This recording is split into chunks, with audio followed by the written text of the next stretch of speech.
खूबसूरत देश में जाकर बसना चाहते हैं तो जापान आपको ये मौका दे रहा है। लेकिन आपके पास अगर पैसे कम है तो डरने की बिल्कुल जरूरत नहीं है। एक ऐसा देश यानी कि जापान आपको सिर्फ 5,000 रुपए में यहाँ पर बसने का मौका दे रहा है।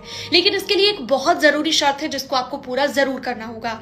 जापान जैसे खूबसूरत देश में बसने का सपना हर किसी का होता है। साफ सुथरी सड़कें होती है, चेरी ब्लॉसम का मौसम होता है, हाईटेक जिंदगी होती है, जापान को खास बना देती है। जापान ने भारतीयों के लिए एक शानदार ऑफर दिया है।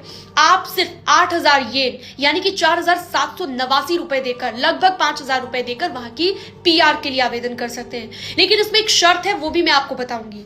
परमानेंट रेजिडेंसी का यहां पर मतलब है कि आप जापान में जितने दिन रहना चाहें उतने दिन रह सकते हैं। आपको बार बार पीआर के लिए या फिर वीजा रिन्यू करने के लिए अप्लाई नहीं करना होगा। लेकिन इसके लिए कुछ शर्तें हैं जो जरूर पूरी करनी होगी। सबसे बड़ी शर्त तो यह है कि आपको कम से कम 10 साल तक जापान में ही लगातार रहना होगा।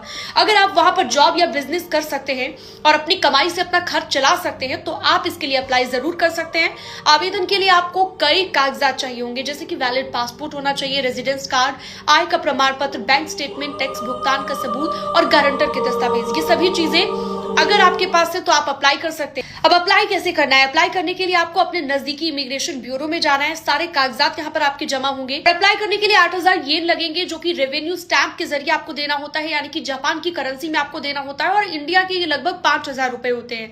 तो अगर आपको लगता है कि जापान में जाकर वो आप खुद कमाकर खुद खा सकते हैं और आपके पास कोई ऐसा स्किल है जिसको आप यूज कर सकते हैं, तो ये जानकारी और लोगों के साथ भी शेयर कीजिए और आप इसके लिए अप्लाई कर सकते हैं इमिग्रेशन ब्यूरो में जाकर।